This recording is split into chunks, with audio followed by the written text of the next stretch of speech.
Have you ever walked away from a conversation feeling confused, guilty, or like you're the crazy one? We often think of manipulation as obvious, like a movie villain plotting against a hero. But in real life, manipulation is subtle. It creeps into our relationships with parents, partners, friends, and even coworkers.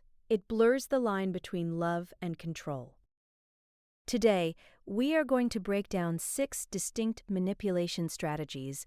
Learning these terms isn't just about labeling people, it's about arming yourself with the knowledge to spot the red flags before you get hurt. Let's dive into 6 ways someone might be manipulating you. First on our list is perhaps the most dangerous tactic and the one you should look out for the most: gaslighting. This isn't just lying, it is a systematic attempt to erode your reality. A gaslighter's goal is to make you doubt your own memory and perception. For example, you might confront them about something hurtful they said yesterday. Instead of apologizing, they say, "I never said that," or "You're imagining things," or "You're just being too sensitive." If they do this enough times, you start to mistrust your own brain. You become reliant on their version of reality. You stop standing up for yourself because you're no longer sure if you're actually right.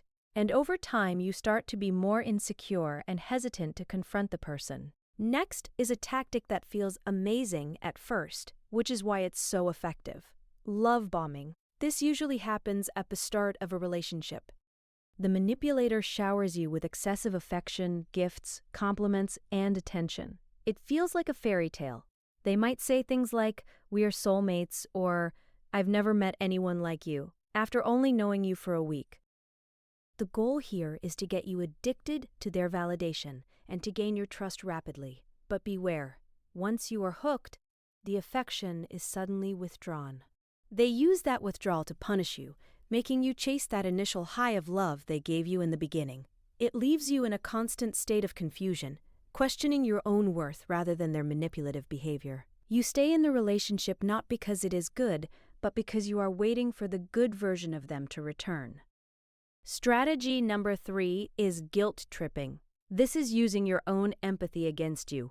Manipulators know that you are a caring person and they exploit that.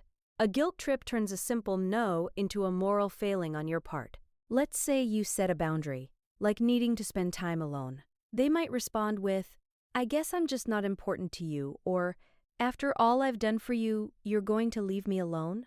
They frame their happiness as your responsibility. You end up doing what they want, not because you want to, but because you want to stop feeling like a bad person. Over time, this creates a reflex, where you silence your own needs just to avoid the exhausting emotional toll of their disappointment. You stop viewing your boundaries as rights, and start viewing them as selfish acts that hurt the people you care about. Fourth is the silent treatment. We aren't talking about taking a break to cool off during an argument.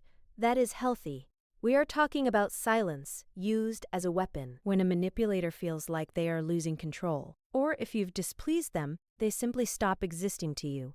They ignore your texts, walk past you without looking, and pretend you aren't there. This triggers a primal fear of abandonment in the victim. The silence forces you to become the pursuer, apologizing and begging for connection, just to end the tension. It puts the manipulator back in the position of power. It establishes a cruel precedent where basic communication becomes a reward for your submission, rather than a requirement of the relationship. They teach you that their love is conditional, and it can be revoked the moment you step out of line. Number 5 is projection. Have you ever been accused of the exact thing you know the other person is doing? That is projection. It is a defense mechanism where the manipulator denies their own negative traits by attributing them to you. For example, a partner who is cheating might constantly accuse you of being unfaithful, or a person who is yelling and aggressive might stop and say, "Why are you being so angry right now?" By shifting the spotlight onto you, they avoid taking accountability for their actions, and you spend all your energy defending yourself against false accusations instead of addressing the real issue. This leaves you in a disorientation loop where the perpetrator becomes the victim and the actual victim becomes the villain. Eventually, you become so exhausted by the circular arguments that you stop trying to hold them accountable altogether. Finally, strategy number 6, triangulation.